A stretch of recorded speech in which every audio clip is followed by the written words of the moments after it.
Hello everyone, it's Lola here again and I welcome you all back to my kitchen. So today we are going to be making a very spicy plantain puff puff. This is kind of a small twist to the regular plantain puff puff that we are all used to, and you know, as usual, I like putting my own twist to things. So I'm going to go ahead and show you how I'm going to make this. I've got 2 overripe plantains here and this is what I'm going to be using. So if you have overripe plantains, lying around the house, don't trash them. This is a good recipe to make with them. I'll be using 2 of them today. Next is my onion. I'm going to be using half of a bulb of onion. Then for the spiciness, I'm going to be using 1 habanero pepper. If you can't tolerate too much heat, you can remove the seeds, but if you can, use the whole one. It's fine. The other ingredients I'm going to be using are salt, yeast, sugar, flour, and my warm water. So first things first, I'm going to go ahead and peel my plantains. Just go ahead and drop that inside a plate, and you can drop it directly inside your blender as well. I'll go ahead and throw my onions, habanero pepper, and my plantain inside the blender. And I'll go ahead and blend everything until it becomes a smooth mixture.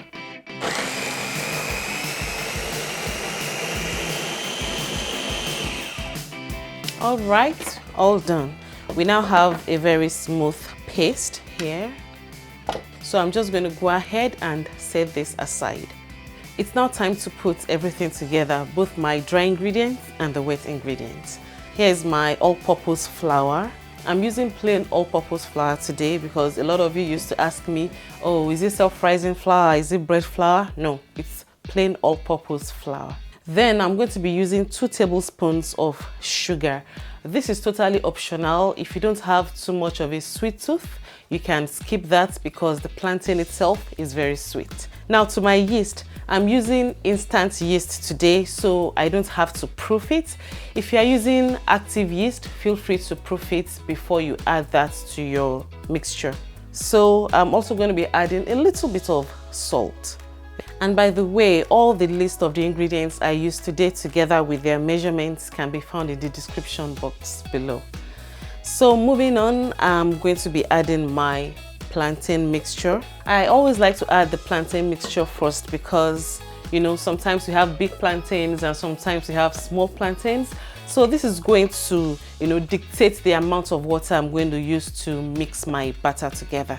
All right, so I'm going to start with about a cup of water. I'm using warm water today, not cold water, not lukewarm, but warm. So go ahead and use a clean hand to mix everything together. So yeah, 1 cup of water worked well for me. So if you're using, smaller plantains, of course you will need a little bit more water. And if you're using bigger plantains, well, I will say you still need 1 cup because my plantains are quite big today. So yeah, so 1 cup of water is good for large size plantain on the average, And you have to mix this for about, 30 seconds to 1 minute to make sure the gluten develops a little bit before we leave it to, rise and proof. All right. My batter is all done, so I'll just go ahead now and show you the texture of my batter before I leave it to rest. It's not too strong and it's not too wet. So this is the texture you should be aiming for when you're making this. I'm going to go ahead now and just clean the bowl a little bit with my fingers. And I'm going to be leaving this to rest for about 40 minutes to 1 hour until the batter rises about 2 or 3 times of its original size. All right, now it's been 1 hour. Our batter has been rising for an hour, and here is the outcome. Look at that. It's beautifully risen. I'm now going to go ahead and use a spoon to just mix everything together. You want to remove all those trapped air inside the batter. Okay, it's now time to fry this. So here we go. My oil is nice and hot. It's now time to start frying. But I like to show you a trick I used to use to make sure the batter drops easily inside the oil. So first I dip my hand inside some water, Then I go ahead and scoop my batter. A little bit at a time is fine. Go ahead and drop that inside the oil.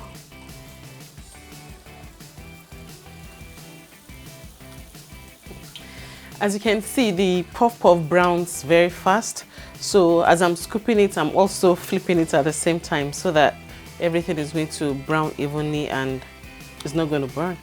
All right, so as soon as the puff puff begins to brown, it's now time to start taking them off the heat. I'm going to start with the ones that are well browned first. All right, I'm dropping them in a paper-lined sieve so that it can absorb, any leftover oil that is in the puff puff. Look at that, looking golden brown, and it smells delicious. So here we go. This is how I make my spicy plantain puff puff. I'm just going to go ahead and open one up. Look at that. This is so good. It's just like eating, puff puff together with plantain. Can you imagine that? It's so good.